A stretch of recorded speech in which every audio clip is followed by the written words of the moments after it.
मुलगा आणि सून यांच्या रोजच्या भांडणामुळे वैतागलेले गणपतराव आपल्या खोलीत गेले आणि बॅग काढू लागले. त्यांनी त्यात कपड्यांचा एक जोड ठेवला आणि दुःखी मनानं पत्नीचा फोटो उचलला आणि म्हणाले, किती लाडानं प्रेमानं लहानाचं मोठं केलं होतं आपण आपल्या एकुलत्या एका लाडक्या मुलाला. असं बोलताच ते रडू लागले. पण मग विचार करू लागले की नाही, ही कमजोर होण्याची वेळ अजिबात नाही. आपल्या डोळ्यातील अश्रू पुसत त्यांच्या बायकोचा फोटो त्यांनी आपल्या बॅगेमध्ये ठेवला आणि आपल्या मित्राला लगेच फोन केला, जो वृद्धाश्रमात राहत होता, आणि त्याने भरलेल्या आवाजात त्यांना सांगितलं की आता मलाही त्या वृद्धाश्रमात राहायला यायचं आहे. एवढं ऐकून त्यांचा मित्र राधेश्याम स्तब्ध झाला. त्यांच्याकडे काही विचारायला शब्दच उरले नाहीत. गणपतराव एवढंच म्हणाले की मी रोजच्या या दिनचर्येला कंटाळलो आहे आणि आता 1 तासात तुझ्याकडे पोहोचत आहे. ज्या वेळेस ते आपले घर सोडून आपली बॅग घेऊन जाऊ लागले तेव्हा त्यांनी पाहिलं की त्यांचा मुलगा आणि सून त्यांच्या खोलीत बसून चहा आणि स्नॅक्सचा आस्वाद घेत होते. पण दोघांपैकी कुणीच विचारलं नाही की तुम्ही कुठे जात आहात, की कुणीच त्यांना थांबवण्याचा साधा प्रयत्नही केला नाही. रोज रोजच्या अपमानानं त्रस्त होऊन आता गणपतराव वृद्धाश्रमात पोहोचले. काही काळातच त्यांचे वृद्धाश्रमात अनेक मित्र बनले. ते रोज सगळ्यांशी त्यांच्या तब्येतीची चर्चा करायचे, गप्पा मारायचे, रोज सकाळी उठून व्यायामही करायचे. हळूहळू गणपतरावांना आश्रमातच बरं वाटू लागलं. घराऐवजी इथे त्यांना शांतता मिळत होती. सर्वजण एकत्र जेवायचे. नाहीतर घरातील रोजच्या त्रासामुळं गणपतरावांचं हृदय आता विस्कटलेलंच होतं. नेहमी बायकोच्या फोटोशी बोलताना ते म्हणायचे की तू तर मला सोडून निघून गेलीस, पण त्या मुलानंही मला साथ दिली नाही, ज्याच्यासाठी मी पाण्यासारखा घाम गाळला होता. एक दिवस गणपतराव वृद्धाश्रमाच्या अंगणात फिरत होते की तेवढ्यातच वृद्धाश्रमाच्या बाहेर एक गाडी येऊन थांबली. वृद्धाश्रमातील सर्व लोक त्या गाडीकडे बघू लागले आणि विचार करू लागले की आज पुन्हा कोणीतरी दुर्दैवानं वृद्धाश्रमात आला आहे. ज्यांनी किती मेहनतीनं आपल्या मुलांना वाढवलं असेल, त्यांना शिकवून मोठं केलं असेल, आज पुन्हा अशी व्यक्ती डोळ्यात पाणी येऊन या अंगणात प्रवेश करेल. एक तरुण मुलगा गाडीतून खाली उतरला आणि त्याच्या पाठोपाठ एक स्त्री, बहुधा ती त्याची आई होती, आईचा हात धरून तिला बाहेर काढू लागला. त्या महिलेचं वय सुमारे 65 वर्ष असावं. डोक्यावर पल्लू असल्यानं तिचा चेहरा नीटसा दिसला नव्हता. थोड्याच वेळात गाडीतून आणखी एक 30 ते 35 वर्षाची महिलाही उतरली, जिच्या हातात एक बॅग होती. त्या महिलेनं ती बॅग त्या वृद्ध महिलेच्या हातात दिली आणि त्यांच्याशी काहीतरी बोलू लागली. ती म्हातारी बाई गपचूप त्या महिलेचं बोलणं ऐकत होती. मग दोघेही परत गाडीत बसले आणि तिथून निघून गेले. म्हातारी बाई आश्रमाच्या बाहेर काही वेळ तशीच उदास होऊन उभी राहिली आणि मग जड अंतकरणानं तिचं अश्रू पुसत ती वृद्धाश्रमात आली. गणपतरावांना पाहताच तिनं पल्लूने आपलं तोंड लपवायला सुरुवात केली आणि मग काहीही न बोलता ती महिला विभागाच्या दिशेनं निघाली. तेव्हाच गणपतराव सोबत उभा असलेला एक वृद्ध म्हणाला, आज पुन्हा एका आईची ममता तार तार झाली. पुन्हा एकदा एका आईच्या स्वप्नांचा चुराडा झाला. गणपतराव वारंवार या महिलेच्या चेहऱ्याकडे पाहत होते. त्याला असं वाटलं की ते त्या स्त्रीला ओळखतात, परंतु ती नेमकी कोण आहे हे त्यांना पूर्णपणे समजू शकलं नाही. अनेकदा गणपतराव पाहायचे की ती बाई तिच्या पल्लूने अर्ध्याहून अधिक चेहरा लपवायची. पण एके दिवशी ती बागेत कामात मग्न असताना गणपतराव फिरायला बाहेर पडले आणि बागकाम करत असताना त्या महिलेच्या डोक्यावरून पल्लू निघून गेला. गणपतराव त्या महिलेचा चेहरा पाहताच त्यांच्या पायाखालची जमीन सरकली. माहीत नाही किती प्रश्नांनी त्यांच्या मनात घेरलं होतं. त्याचवेळी त्यांचा एक मित्र त्यांच्याकडे आला आणि जेवणाची वेळ झाली असल्याचं सांगितलं.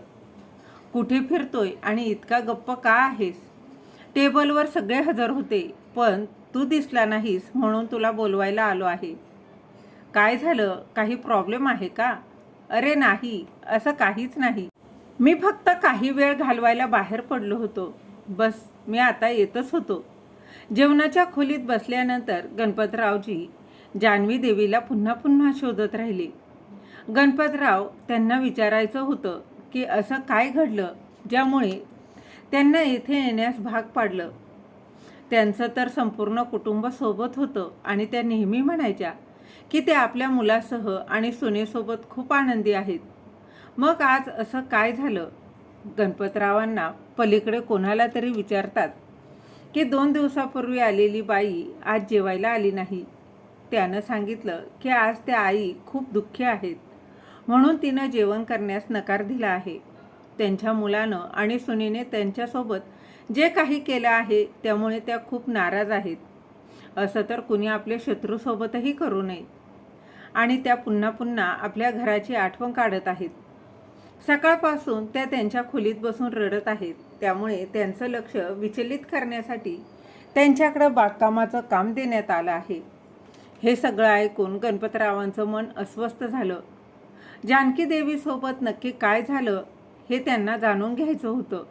म्हणून ते काही वेळानं महिला विभागात जानकी देवीकडे गेले आणि गणपतराव समोर उभे असलेले पाहून जानकीची थोडी काळजीत पडली. तेव्हा गणपतराव म्हणाले, मला माहीत आहे की तुम्ही मला ओळखलं आहे, पण तुम्ही या स्थितीत कसे पोहोचलात हे मला कळू शकतं का? जानकीजी काहीच बोलल्या नाहीत, पण त्यांचे डोळे भरून आले. हे बघून गणपतराव अधिकच अस्वस्थ झाले. त्यांना मोठ्यानं ओरडून जगाला विचारावंसं वाटत होतं, म्हातारपणी आपल्या म्हाताऱ्या आईवडिलांना जुन्या सामानासारखं का फेकलं जातं? वृद्धांना स्वाभिमान का नसतो? स्वतःच्याच विचारात मग्न होऊन गणपतराव वृद्धाश्रमाच्या अंगणात फेरफटका मारत होते. अचानक त्यांचा पाय बेडच्या काठावर आदळला आणि ते खाली पडता पडता त्यांनी एका झाडाला पकडून स्वतःला सांभाळलं. तेवढ्यातच शेजारून जाणाऱ्या वृद्धाश्रमाचा एक कर्मचारी म्हणाला, काका, तुम्ही ठीक तर आहात ना? कुठे लागलं तर नाही ना? तुमचा पाय दाखवा. जर काही लागलं असेल तर मी लगेच पट्टी करून देतो. गणपतराव म्हणाले, अरे नाही, जास्त त्रास होत नाही. माझा बचाव झाला या झाडामुळे. असं म्हणत गणपतराव अंगणात आता ठेवलेल्या बाकावर बसले आणि काही महिन्यांपूर्वी घडलेला एक प्रसंग आठवू लागले. जेव्हा ते बाथरूममध्ये पाय घसरून पडले आणि त्यांच्या पायाला गंभीर दुखापत झाली. त्यांची जखम पाहून त्यांच्या सुनेने त्यांच्याकडे दुर्लक्ष करून आपलं काम सुरूच ठेवलं आणि त्यांचा मुलगा ओरडत म्हणाला, तुम्ही सांभाळून काम करू शकत नाही का? मला तर कळतच नाही की तुम्हाला एवढी घाई का असते. कोणतंही काम नीट करता येत नाही का? जेव्हा बघावं तेव्हा नेहमी दुखापत करून बसता आणि आमचं कामही वाढवत राहता. जर काही काम करता येत नसेल तर ते करू नका. तुम्ही तुमच्या खोलीत आरामात का बसत नाहीत? दिवसभर इकडे तिकडे भटकत राहता. वडिलांच्या प्रकृतीची विचारपूस करणं किंवा जखमेवर मलम लावणं एवढंही त्यांना करता आलं नाही. एके दिवशी गणपतरावांचा चष्मा तुटला. त्यांनी आपल्या मुलाला सांगितलं, बेटा, माझा चष्मा नीट करून दे. तो तुटला आहे. मला व्यवस्थित दिसत नाही. हे ऐकून सून जोरात ओरडली की ते कॉटवर बसून बसून खर्च वाढवत असतात. काही कामधंदा तर करत नाहीत. लहान मुलांसारखे कारनामे झालेली काहेतच त्यांची. माहीत नाही किती वेळा असा प्रकार घडला होता की जेव्हा गणपतरावांचा मुलगा आणि सुनेकडून त्यांचा अपमान झाला होता. आपल्या भूतकाळात मग्न झालेले आता गणपतराव अजूनही आपल्या विचारात हरवले होते. तेवढ्यातच त्यांचे वृद्ध मित्र राधेश्यामजी समोरून येताना दिसले. राधेश्यामजींच्या चेहऱ्यावर हास्य होतं. त्यांना पाहून गणपतराव म्हणाले, काय बात आहे राधेश्याम, आज तुम्ही तर खूप खुश दिसत आहात. राधेश्यामजी म्हणाले, आज माझ्या मुलाचा वाढदिवस आहे. त्याचा फोन आला की तो आज मला भेटायला येणार आहे. त्यामुळे आज मी खूप आनंदी आहे. त्याचा चेहरा आज खूप दिवसांनी पाहायला मिळणार आहे. राधेश्यामजींचं म्हणणं ऐकून गणपतराव थोडे काळजीतच पडले आणि आपल्या मित्राला म्हणाले, ज्या मुलानं तुझी अशी अवस्था केली, तुला वृद्धाश्रमात आणून सोडून निघून गेला, वर्षातून फक्त काही वेळ तुला भेटण्यासाठी येईल आणि तू त्या मुलासाठी खुश होत आहेस? राधेश्यामजी म्हणाले, मला आनंद आहे की निदान माझा मुलगा तरी मला भेटायला येत आहे. माझ्यासाठी ही खूप मोठी गोष्ट आहे. पण गणपतरावजी त्यांच्यावर रागावले आणि त्यांचं काहीही न ऐकता त्यांच्या खोलीत जाऊन बसले आणि विचार करू लागले की ही एक गोष्ट फक्त माझ्यासोबत किंवा जानकीच्या सोबतही घडलेली नाही. त्या आश्रमात राहणाऱ्या अगदी प्रत्येक व्यक्तीची काही ना काही कहाणी आहे आणि प्रत्येकाच्या आयुष्यात वृद्धाश्रमात राहण्यामागे नक्कीच काहीतरी कारण आहे. विनाकारण कोणीही स्वतःहून वृद्धाश्रमात येत नाही. जोपर्यंत एका व्यक्तीचं दुःख अंतःकरणाने पूर्णपणे भरून जात नाही तोपर्यंत इथे येण्यासाठी मजबूर होत नाही. पण बघा, सगळ्या म्हाताऱ्या लोकांना त्यांच्या कटू आठवणी विसरून इथेच आयुष्य घालवायला भाग पाडलं जातं. काही लोक वेळेनुसार स्वतःला घडवतात आणि आनंदी राहण्याचा किमान प्रयत्न तरी करतात. तर माझ्यासारखी काही माणसं अशी आहेत की ज्यांच्या मुलांची, सुनांची, नातवंडांची आठवण करून त्यांच्या डोळ्यात नेहमी अश्रू येतात. त्याला घरातील आपल्या कुटुंबाची वारंवार आठवण येते. मनात आपल्या घरासाठी लगावसुद्धा आहे. पण त्याच घरात राहणारा मुलगा आणि सून यांनी दिलेलं दुःखही आहे. गणपतरावांना कविता लिहिण्याची खूप आवड होती. त्यामुळेच मनोरंजनासाठी ते काही वेळ कविता लिहित बसायचे. एके दिवशी ते आपले विचार कवितेच्या रूपात कागदावर मांडत असताना, त्यावर आपली परिस्थिती कथन करत असताना त्यांचे डोळे भरून आले. त्याच वेळी वृद्धाश्रमाचे संचालक त्यांच्याजवळ आले आणि त्यांनी आवाज दिला, गणपतरावजी लगेच त्या कागदाची घडी करून खिशात ठेवली आणि आपले अश्रू लपवत म्हणाले की बोलाजी, काय काम आहे? गणपतरावजी, तुमचा मुलगा आणि सून तुम्हाला भेटायला आले आहेत. सोबत तुमचा नातूही आहे. हे ऐकून गणपतरावांना आश्चर्यच वाटलं. त्यांच्या चेहऱ्यावर द्वेषाचा भावही आला. ते विचार करू लागले की आज माझ्या मुलाला माझी आठवण कशी आली. जेव्हा ते उठून कार्यालयात गेले तेव्हा त्यांचा 5 वर्षाचा नातू गोलू त्यांना पाहतच आजोबा आजोबा असं बोलत त्यांच्याकडे धावला आणि त्यांच्या पायाला चिटकून बसला. गणपतरावांच्या डोळ्यात अश्रू आले. आत्तापर्यंत ते आपलं मन मारत वृद्धाश्रमात जगत होते, पण आपल्या नातवाला बघून त्यांचं हृदय क्षीण व्हायला लागलं. पण मग अचानक मनात विचार आला की हीच वेळ आपल्या निर्णयावर ठाम राहण्याची आहे. असा विचार करून त्यांनी आपल्या मुलाकडं रागानं पाहिलं आणि म्हणाले, तू इथे काय करायला आला आहेस? निघून जा इथून. मला कुणालाच भेटायचं नाही. मी येथे खूप आनंदी आहे आणि माझं जीवन अतिशय आरामात जगत आहे. निदान इथे तरी माझ्याशी बोलायला कोणीतरी आहे. बाबा, खरं म्हणजे गोष्ट ही आहे की आज गोलूचा वाढदिवस आहे आणि आम्ही घरी पार्टी आयोजित केली आहे. गोलूची इच्छा आहे की त्याच्या वाढदिवसाला तुम्ही हजर राहावं. तुम्ही आलात तर तुमच्या नातवालाही आवडेल.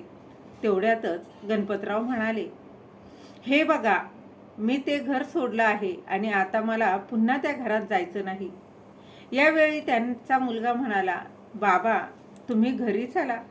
तुमचे मित्रही पार्टीत असतील. मी त्यांनाही बोलवलं आहे. सगळे शेजारी नातेवाईक पण येतील.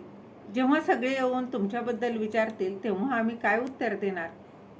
तेव्हा गणपतराव म्हणाले, अच्छा, तर आज तुम्ही तुमच्या मुलाच्या वाढदिवसाला मला बोलवायला आलेले नाहीत, तर तुमची इज्जत वाचवण्यासाठी इथे आला आहात. सगळे नातेवाईक आल्यावर विचारतील की तुझे बाबा कुठे आहेत, तर तुम्ही त्यांना काय उत्तर देणार? म्हणून तू मला बोलवायला आला आहेस? आत्ताच्या आत्ता इथून चालता हो. मी इथून कुठेही जाणार नाही. तुम्ही लोक खूप स्वार्थी झाला आहात. गरज पडली तर मला बोलवायला आले, नाही तर मी इथे इतके महिने आश्रमात आहे. मी जिवंत आहे की मेलो आहे हे बघायला एकदाही आल्या नाहीत. इतकं की तुम्हाला एक फोन करून माझी हालचाल विचारण्याचीही गरज वाटली नाही. इतकंही विचारलं नाही की मी घर सोडून वृद्धाश्रमात का निघून आलो. आज गरज पडली तर हात जोडून मला घ्यायला आलात? नाही, आता हेच माझं घर आहे. मी कुठेही जाणार नाही. असं बोलून गणपतराव त्यांच्या खोलीकडे जाऊ लागले. तेव्हा मुलगा आणि सून दोघांनी आपापसात एक प्लॅन बनवला की बाबा आपलं असं काही ऐकणार नाहीत, काहीतरी नक्कीच करावं लागेल, तरच आपण त्यांना आपल्या घरी नेऊ शकतो आणि नातेवाईकांचे टोमणे ऐकण्यापासून वाचू शकतो. असं म्हणून दोघेही रडक्या चेहरा करून आता गणपतरावांकडे गेले आणि त्यांचे पाय पकडून म्हणू लागले, बाबा आम्हाला माफ करा, तुमच्या नातवाचा वाढदिवस आहे. नातवाच्या वाढदिवसासाठी तुम्हाला पार्टीत सामील व्हावंसं वाटत नाही का? हे ऐकून गणपतरावांचं मन वितळू लागलं. मग गोलू म्हणाला, चला ना आजोबा, आपण खूप मज्जा मस्ती करू. नातवाचं बोलणं ऐकून गणपतराव स्वतःला रोखू शकले नाही. पण मुलगा आणि सून या दोघांच्याही गैरकृत्यामुळे त्यांना घरी जावंसं वाटत नव्हतं. पण गोलूमुळे ते घरी जायला अखेर तयार झाले. ते म्हणाले, पण माझी एक अट आहे, मी घरी येईल, पण गोलूचा वाढदिवस होताच त्यानंतर मला वृद्धाश्रमात परत यायचं आहे आणि तुम्ही लोक मला वृद्धाश्रमात सोडायला येणार. मुलगा आणि सून दोघांनीही हे मान्य केलं. गोलूचा वाढदिवस मोठ्या थाटामाटात साजरा केला जातो. सर्व नातेवाईक आणि आजूबाजूची लोक खूप छान जमतात. गणपतरावांचे जुने मित्रही त्यांना आज खूप दिवसांनी भेटले. गणपतराव कोणालाच काहीच बोलले नाहीत आणि हसत खेळत सगळ्या पार्टीचा आनंद घेतला. पण त्यांच्या मनात काही विचार चालू होते. ते विचार करत होते की उद्या मी माझ्या मुलाला आणि सुनेला जे सरप्राईज देणार आहे त्याची त्यांनी कधी कल्पनाही केली नसेल. अखेर पार्टी संपली तेव्हा खूप रात्र झाली होती. त्यावेळी आता गणपतजी घरीच थांबले. जेव्हा आपल्या खोलीत झोपायला गेल्यावर ते पत्नी सुधाच्या आठवणीत हरवून गेले.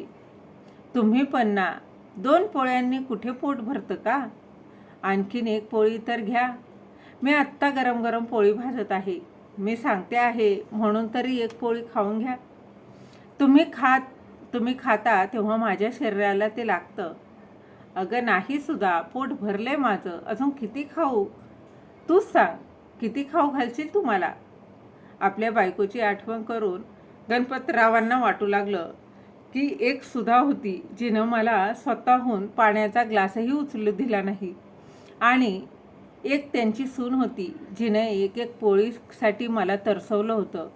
अगदी छोट्यातलं छोटंसं कामही ती माझ्यावर टाकायची. भाजी आणण्यापासून घराची साफसफाई करण्यापर्यंत ती माझ्याकडून करून घेत होती. मला तिथं काम करण्यासाठी काहीच प्रॉब्लेम नव्हता. पण सगळं करूनसुद्धा जर घरात मान सन्मान मिळत नसेल तर अशा जगण्याला काय उपयोग? माझ्या बायकोच्या आठवणींनी कधी डोळा लागला तर तेही कळलं नाही. सकाळी झोपेतून उठल्यावर बाहेर माझा मुलगा आणि सून दोघेही तयार होऊन उभे होते. मी बाहेर येताच सून रेखा म्हणाली, चला बाबा तयारी करा, तुम्हाला परत वृद्धाश्रमात सोडून येतो. हे सांगताना रेखाच्या मनात विचार चालू होते की वडिलांनी इथेच कायम राहण्याचा निर्णय घ्यायला नको, म्हणूनच त्यांना लवकरात लवकर या आश्रमात सोडावं असंही योग्य ठरेल. त्यानंतर गणपतराव त्यांना पाहून आश्चर्यचकित झाले आणि आपल्या मुलाचा सुनेचा हेतू चांगल्या प्रकारे त्यांना समजला होता. त्यामुळे ते सुद्धा लवकर आंघोळ करून तयार झाले. जसं वृद्धाश्रमात जाण्यासाठी गाडीत बसू लागले त्यांनी पाहिलं की त्यांची सून रेखा हिच्या चेहऱ्यावर समाधानी हास्य होतं.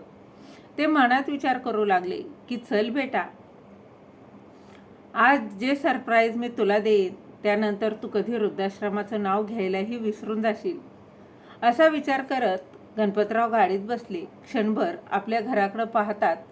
मग त्यांना वाटतं की जिथे मनाला शांती मिळते तिथेच राहायला पाहिजे.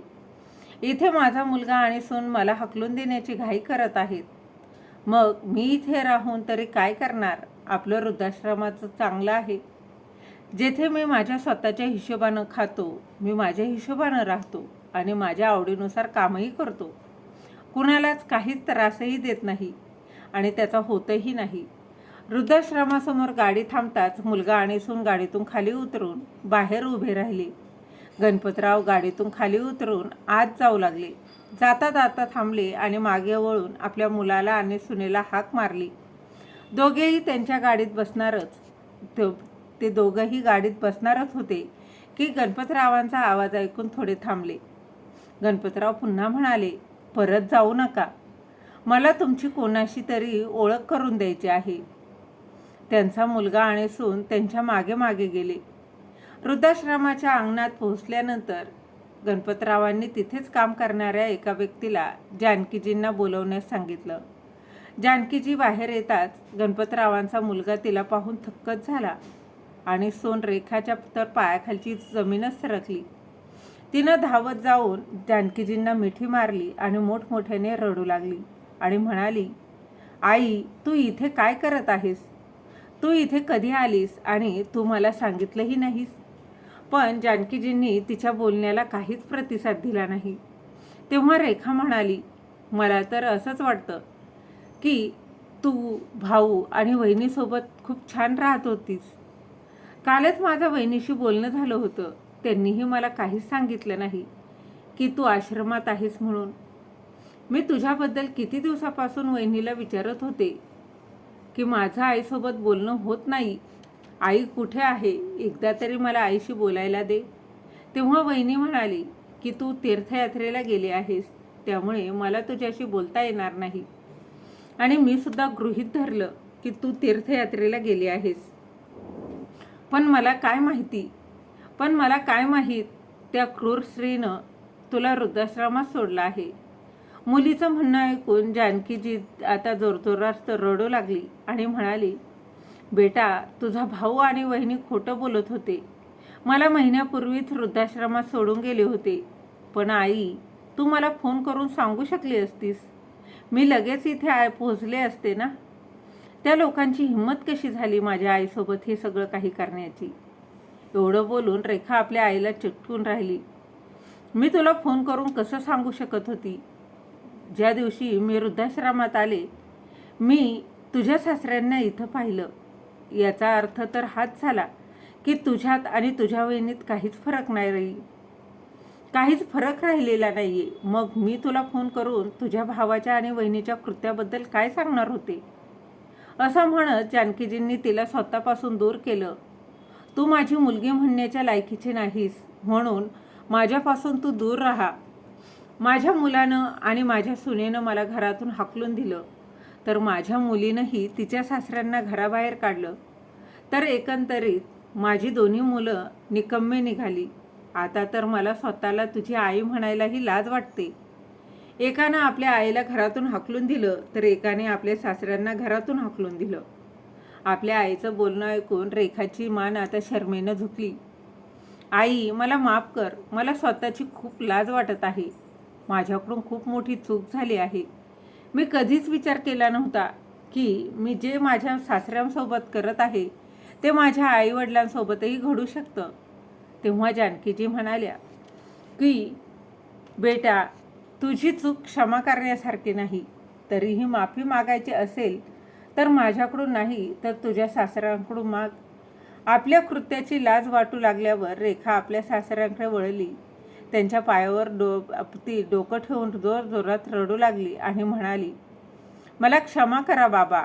मग रोहनने माफी मागितली आणि म्हणाला, आता तुम्ही दोघंही घरी चला आणि आम्हाला तुमची सेवा करण्याची संधी द्या. तेव्हा गणपतजी आणि जानकीजी दोघांनीही घरी जाण्याचा नकार दिला आणि मग सांगितलं की आता आम्हाला सून, मुलगा किंवा मुलीकडे राहायचं नाही. आम्ही वृद्धाश्रमात राहून खूप सुखी आहोत. दोघांनीही लाख म्हणवण्याचा प्रयत्न केला, पण गणपतजी आणि जानकीजींचं एकच उत्तर होतं, एकदा आम्ही धोका खाल्लेला आहे. आता या वयात आमच्या शरीरात इतका जीव उरलेला नाही की आपल्याच मुलाद्वारे दिलेला धोका पुन्हा पुन्हा सहन करू शकणार. इतकं बोलून गणपतजी आणि जानकीजी आपापल्या खोलीत निघून गेले. रेखा आणि रोहन दुःखी मनानं त्यांच्या घरी निघून गेले. घरी आल्यावर त्यांनी पाहिलं की त्यांच्या वडिलांच्या खोलीत त्यांच्या पलंगावर एक कागद ठेवलेला होता, जो कदाचित त्याच्यातच खिशातून पडला असावा. जेव्हा रोहनने तो कागद उघडून पाहिला तेव्हा त्याच्या वडिलांनी त्यात एक कविता लिहिली होती. कोणी पाहिलं आहे का की मृत्यूपूर्वीही मृत्यू येतो? होय, मी पाहिलं आहे आज. मृत्यूपूर्वीही मृत्यू येतो. जेव्हा जीवन आपलं जेव्हा जीवन आपल्या शेवटच्या टप्प्यावर येतं, आपलं शरीरही काम करत नाही, फक्त आपला श्वास येतो आणि जातो. होय, मी पाहिलं आहे आज मृत्यूपूर्वीही मृत्यू येतो. आपल्या वडिलांच्या द्वारे लिहिलेल्या या शब्दांना पाहून रोहनच्या हृदयात माहीत नाही किती कमान एकत्र घुसल्यासारखं वाटलं. आणि तिकडे रेखा अजूनही आपल्या आईची अवस्था पाहून त्या सदम्यातून बाहेर निघाली नव्हती. परंतु आज त्या दोघांकडे पस्तावा करण्याव्यतिरिक्त काहीही राहिलं नव्हतं. कोणी खरंच सांगितलं आहे की मुलांचं अस्तित्व आहे ते आईवडिलांमुळेच, आणि आईवडील वृद्धाश्रमात आहेत ते फक्त मुलांमुळेच. तर मित्र आणि मैत्रिणींनो, तुम्हाला ही कथा कशी वाटली? आणि ही कथा आवडली असेल तर कथेला लाईक शेअर नक्की करा. भेटूया अशाच एका नवीन कथेसोबत. तोपर्यंत धन्यवाद.